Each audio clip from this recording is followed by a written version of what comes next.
what's good everyone? So in today's video, I'm going to be breaking down my exact sales framework that I use for sales calls and pretty much what I've stuck with basically. I've used other scripts, I've used other frameworks before in the past, but I feel like this is the best one just for a couple of reasons. Like this is a type of script, type of framework where, the call can be cut down to just 30 minutes instead of taking a whole hour and you being very gassed out and tired at the very end of it, I find with this one, you can get paid in, the next like 40 minutes in or 40 minutes in. So this just goes to show how good it is. You can knock out calls back to back very easily with this one, and it's very effective, not to mention. So let me just not waste any more time. Let me just start sharing it with you. And I want to make something clear beforehand. This is not mine. This is not originally from me. I didn't come up with all this stuff. It's by this guy. This is very heavily inspired by this guy called Bill Walsh. So check him out. Dude's a killer. He's really good at sales. And let's get into it. So the sales framework, what it looks like, it's, all sales go the same. It's, you start off with, you go from A to B. If this arrow loads, A to B, A from when they hop on the call, and then B when you get the sale. And essentially, most sales come up like they start like this. So it's, the intro, small talk, and then pre-frame,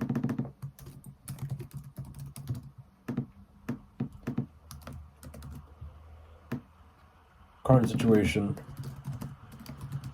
desired situation, and then pitching your offer and handling objections. That's the meat and potatoes of it. And I'm going to try to keep this video high level because I don't want it to drag on for like 30 minutes. But so we'll do offer, pitch, and close, and then objection handling at the very end. But yeah, that's how every sale is going to go. Maybe you don't have objection handling, maybe you spend more time on one part than the other, but for the most part, this is how it goes. So I know what I'm talking about here. Use the same framework to close a 6K deal, and my student, one of my clients, closed a 4K deal with this framework, or 5K if you're in America in dollars, but £4,000 deal, closed a 6K deal on my end, so this stuff works. So let's get back into it. Small talk, take lead in pre-frame, establish current situation in North Star, and we'll get into what a North Star is exactly. It's my cat. Future pacing, consequence, pitch offer, objection handling. So before the call, you want to make things have some hygiene standards. So obviously, quiet room, no interruptions, clean desk, Zoom meeting, ready and recorded. Always record your meetings. I don't care. If you're using Zoom, you go on your account and there is an auto record. Yeah, you can go into settings and you can turn on auto record. So you don't have to click record every time you go into the meeting. And sometimes you forget, it's just always recording. Start the call the moment the clock hits the minute. Pretty self-explanatory. It's about holding yourself to a high standard, and then that's gonna, your prospect is gonna hold themselves to a high standard. That's gonna lead to more closes. Framework in front of you. Use affirmations, music, just to help you get in the zone. Because you wanna approach this like you were a Stoic doctor, which essentially means, you're not there to be a buddy. It doesn't mean you have to not be friendly, but you're not there to make a friend. You're here to make a sale at the end of the day. And there's nothing wrong with that. There's nothing wrong with admitting it.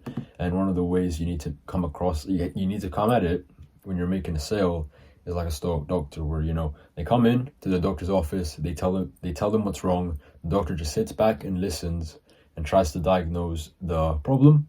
And then once they see it fit, they only prescribe a pill, aka for us, it's going to be our offer, if they know they can truly solve it. Okay, so that's what being a Stoic doctor means.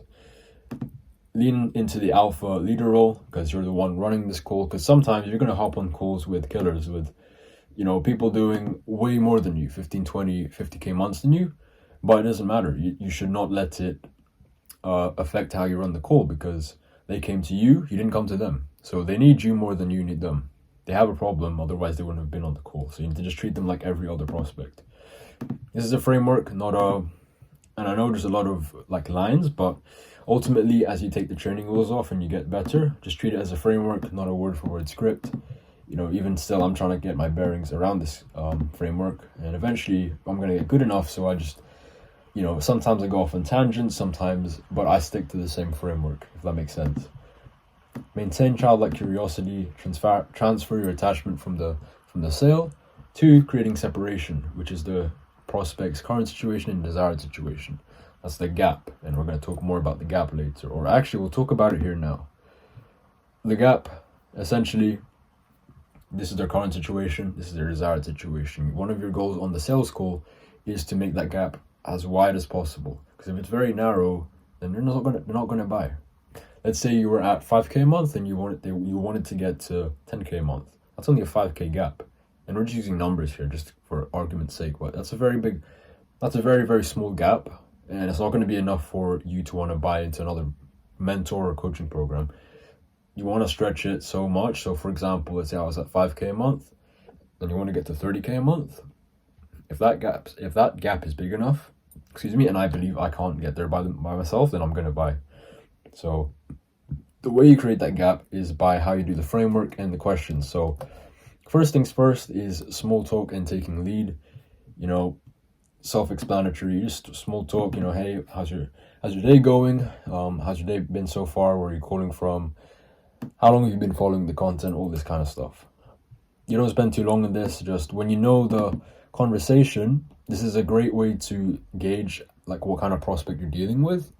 So if they're more high energy, then you kind of got to mirror that in a way. If they are more of a chill, laid back type of prospect, then you can also mirror that, because mirroring is it's a good tool to have because it builds rapport very quickly. So that's a great time to read the room and really tell what kind of prospect you're dealing with. And then you eventually just take lead, like, awesome, if it's cool, I can just kick things off, we can get things started. Now this is where you try and, you know, get into the doctor frame. The authority, you have the authority here, so you have to say that with full conviction.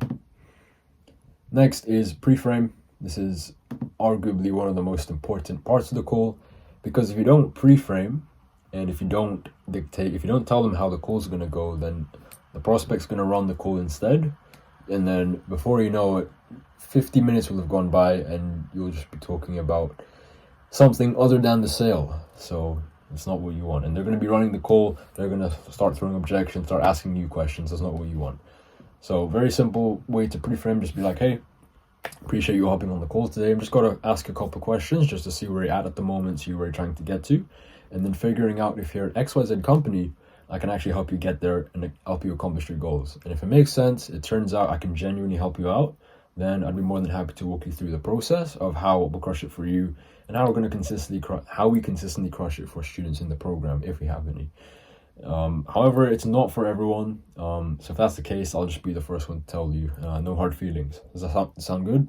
And 9 times out of 10, they'll say yes. So boom, pre-frame. Now they've accepted you as the leader. So now they've accepted you as the leader. This is you. And then they're here.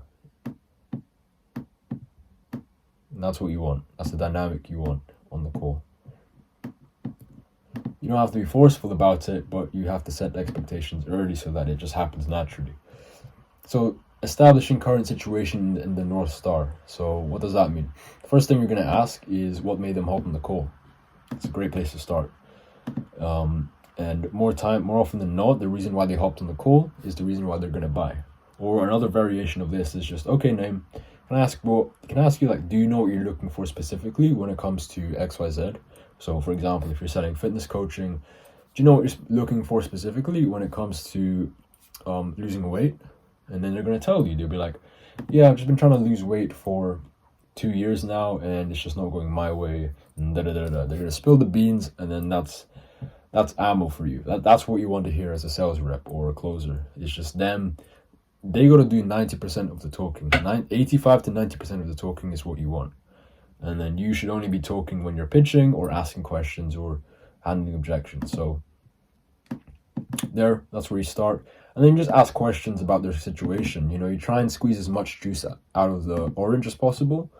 So you got to know, or just get things that you need to know. So, you know, how long have you been there for? What have you tried to solve it so far? How's that been going? Why do you think that's not working? Could you be more specific? Yeah, there's a lot of ways you can do it. Again, it's all about creating that separation. So you're here. current situation, you're basically trying to dig as far down as you can. And this is going to signify pain. So one of your jobs in the current situation, when you're just figuring out what's going on, is how can you draw out as much pain as possible? Because a lot of people, a lot of prospects, they're very deluded. And it's not in a bad way, it's just we haven't been reminded how bad our situation really is if no one's there to tell us, or if no one's there to ask the right questions. So we need to be real here with them, and we need to, get real with them and just say, hey, look, like, this has been going on for 2 years now. What you're doing has clearly not been working, and this is what's going to happen if nothing changes.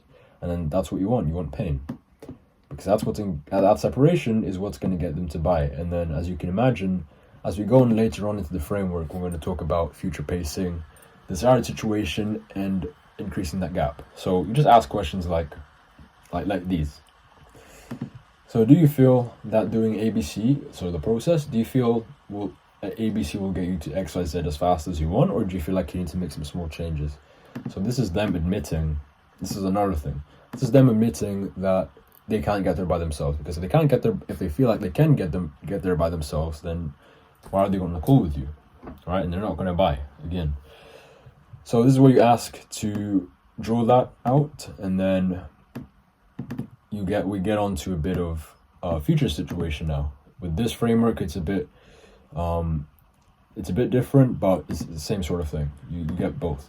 So, okay, and in terms of North Star, so North Star is basically like their goal or their desire. So sticking with the weight loss coach example, like obviously they want to lose weight, that's their North Star. And then you dig deeper into that. So why do you actually want that? What's that going to lead to? How's life going to be different because of that? So if pain's down here, you have pleasure. And you're trying to increase that gap when you're in when you're learning about their desired situation now. When you're learning about their desired situation now, that's when you try and increase that pleasure. Pause. You almost want to get them to picture what it's like, what it's going to be like once they're there on the call with you. So that's very powerful. So get them to picture it, and then that's gonna increase the gap even more. Besides obviously making more money, so these are more example questions you could ask. How long have you been trying? How long has this been the goal for? When do you want to hit that by? When do you want to achieve that by? Besides like losing more weight, for example, what makes it important now though? Because then you're trying to tie down some commitment. Because if there's no commitment, they can dream all they want, but if there's no deadline or commitment, then they're never going to change. So you got to ask questions that also get some commitment down. So what makes it important now though? Like, why do you feel like you need to make the change now? Does that make sense? Good. If you're not being specific enough, just ask like, what do you mean? Or could you be more specific? We're trying to squeeze the juice out of this orange. So before you get on to the next stage, you just make sure you're tracking, make sure you're listening. Just be like, hey, so what I'm hearing is XYZ, and you just list off a summary of what you've heard, because that does two things. It makes them feel like they've been heard and you've been listening, and B, it reminds them of the problems they've been facing. Because you can get deep into this, but just so they don't get lost in the source, you don't want them to forget what problems they came on the call for the first place. So you just keep subtly reminding them what the problems were. You're like, oh yeah, that hurts. Yeah, I was there. I'm there now. So anyway, future pacing. This is more emphasis on the desired situation. With this framework, it's more emphasis on the desired situation. Again, future pacing equals have them feel / envision their ideal lifestyle. So let's imagine 6 to 12 months from now, or X time frame, you finally managed, Mr. Prospect, to lose X amount of weight. Like, just tell me, what would life look like and how would you feel? And they're gonna talk, you're gonna listen, draw out the emotion, you're gonna make them feel like almost make them imagine it, and then just ask like, how would life be different for you, the family, etc. Because these things have knock-on effects. Making more money doesn't just result in making more money. Losing your weight doesn't just result in losing your weight. It results in more confidence, and results in better relationships with family, more dating options, etc. The list goes on, and this is what we want them to think about. For them, for them because it's different for everyone. And now we have something called the consequence phase. So it goes like, okay, we've covered a lot of ground here, so I just want to understand, let's just play devil's advocate. And imagine if nothing changes and you're not able to accomplish XYZ, what would that look like? So here we're trying to, as I said here, design to challenge the person's decision making, make them take ownership and responsibility, have them draw a line in the sand. So if you don't have that commitment down, then they're never going to buy, they're not going to pull the trigger, there's no urgency. So this is what this phase is designed to do. And then I put here, like if they push back and say, oh no, I'll make it happen for sure, just say this bit. I might link this. Yeah, you know what? I'll link this down below. I'll link this in the description below so you guys can take a look for yourself, and you can make a copy and you know. So that's the consequence phase. Now that we've established where they're at the moment, where they're trying to get to, why they're trying to get there, all this juicy stuff, and why they need to make the change now.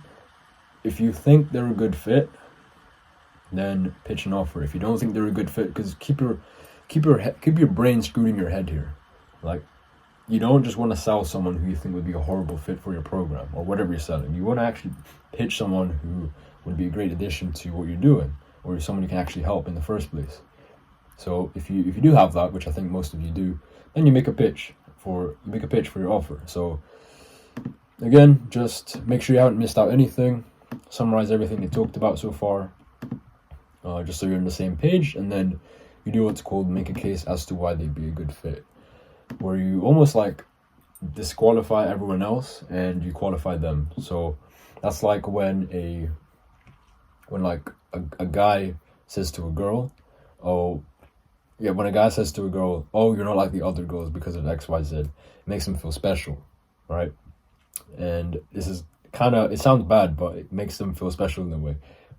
So what this looks like in actual sales context is you just say something like, okay, look, we push a lot of people away because of X reason. I don't believe they'll actually put in the work, etc. All these reasons, but honestly, I'll be forward. I think you'd be a great fit just because XYZ reason. So with that being said, I'd love to offer you a spot in the program. So if you like, I can just walk you through what that entails and how we're going to help you reach your goal. Sound good? Does that sound fair? You'd be like, yeah.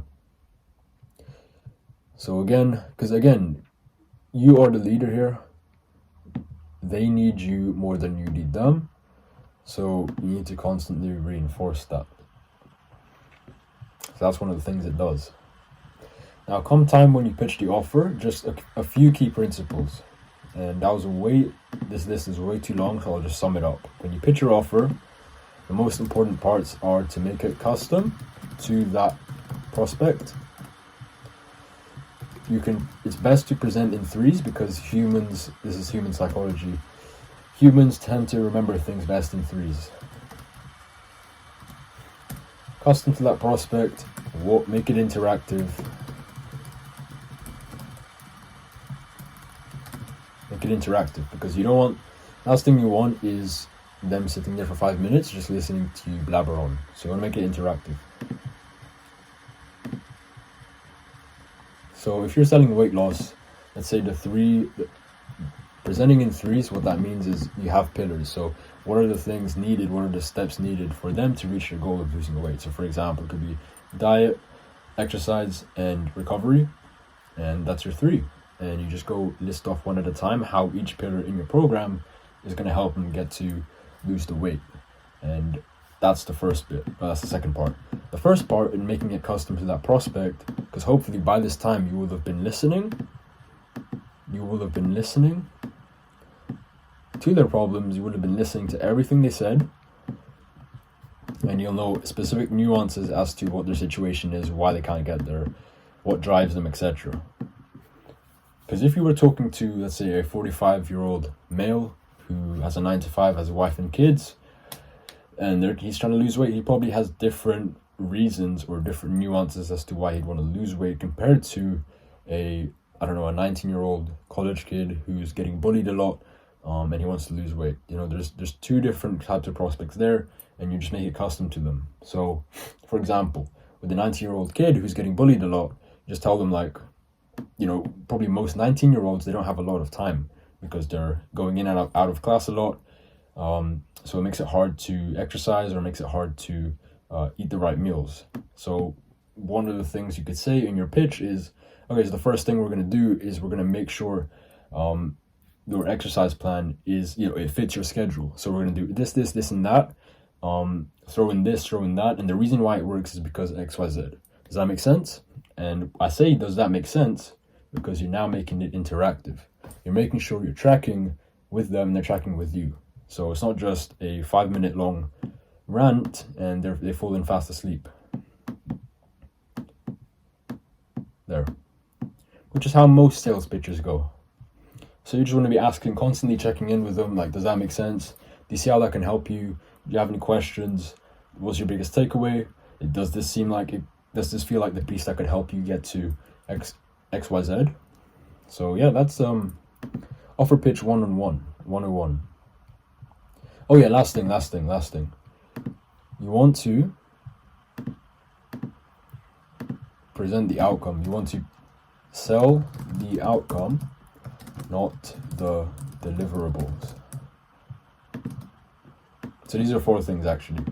Sell the outcome, not the deliverables. A great analogy that Hormozi says is to sell the vacation. Sell Maui, Hawaii, not the plane ticket, not baggage claim, not waiting in line for 30 minutes, not the passport checks. That's selling the deliverables, because now they're going to ask questions about the deliverables, and then they just start drilling you with questions, and before you know it, you've lost the sale. But if you just keep it on the outcome, if you just talk about how great it's going to be when you're there, the coconuts, the 5-star hotel, the maids, the private chef, then their eyes are going to be glued, their brains are going to be glued to that outcome. Therefore, they're going to be way more willing to buy. So that's offer pitch. So once that's done, once you've done it right, what you do is you do a temperature check. So after hearing what we have to offer, on a scale of 1 to 10, like a 1 being this is not what you're looking for and you want to hang up, to a 10 being this is exactly what you're looking for and you feel like this can help get to your goal, like where do you stand? And then this is just to make sure, the whole point of the temperature check is to make sure, it eliminates a lot of objections before you hit them with the price. Because one thing you don't want to hear is, oh, I'll think about it. So what this does is it helps eliminate or reduce that from happening. Because if they say like an 8 or a 9, if they say an 8 or a 9 or anything more than that, then they're bought in. You've done the pitch well, everything's been done well, and they're on board. So really, all that's stopping them are some logistics. Well, most likely, if it's less than an 8, if it was like a 5, for example, you weren't too certain about what you presented them with, then you got some work to do. Here, what you do is, if it was like less than an 8, you'd have to bring up their certainty. So you just answer the questions, ask them what, why they're uncertain, what they feel like is holding them back, etc. Until it gets to at least an 8 or more, if that makes sense. If it's an 8 or more, if they're more certain about the offer, then that's when you pitch them the offer and you drop the price. So yeah, hey, ready to move forward. So first things first, what's going to happen is collect investment. I should never say payment, because payment, price, that has bad connotations, that brings up alarm bells in their mind. So you just say investment, schedule the onboarding call, or however you do your process. And then they'll be like, okay, what's the price then? And what you do when you state the price is you state it, full confidence. You can throw in some sort of incentive, you can throw in some sort of price anchoring, but when you say the price, you shut up. You don't say anything after, you just let them think. Because if you're saying the price, let's say it's $5,000, what do you think about that? You've talked, and people who say something after dropping the price, it usually it gives off signs that they're nervous, because they're not confident in their offer. That feels like they have to say something to fill in the silence. So if you just say, yep, it's gonna be $5,000, and then the prospect, they say something first to speak, usually loses. So prospect, they say something first, And yeah, that's it. Sometimes, so here's the thing: you drop the price, a couple things might happen. Either they say yes, let's do it, let's go. In that case, you just collect payment, send the invoice, and then you bring them on, which is great. You get hit with a hard no, which isn't very often because most people are quite scared to be direct, but sometimes you get hit with a hard no. In this case, you can go for objection handling, or they just say outright why it might not work, but then even then you can just handle that sometimes. But most of the time you're going to get objection handling. So what I'm going to do is, I don't want to drag this out for too long. So what I'm going to do is, you're going to hate me for this, but what I'm going to do is, in a separate video, I will handle all the objections that you might be facing, and just keep the framework for part 1. So this will be part 1, just the simple framework, and then part 2 will be objection handling. But yeah, overall, this should only take like 30 to 45 minutes max, and hopefully you get paid. And it's a happy client, it's a happy prospect. They hop on your program and they're very happy. So hopefully that was helpful. If you have any questions about this framework, ask it in the comments, or ask it to Bill Walsh, because again, I want to give kudos. This is his framework, and it's just one I wanted to share with you. So if you have any questions, ask me, ask him.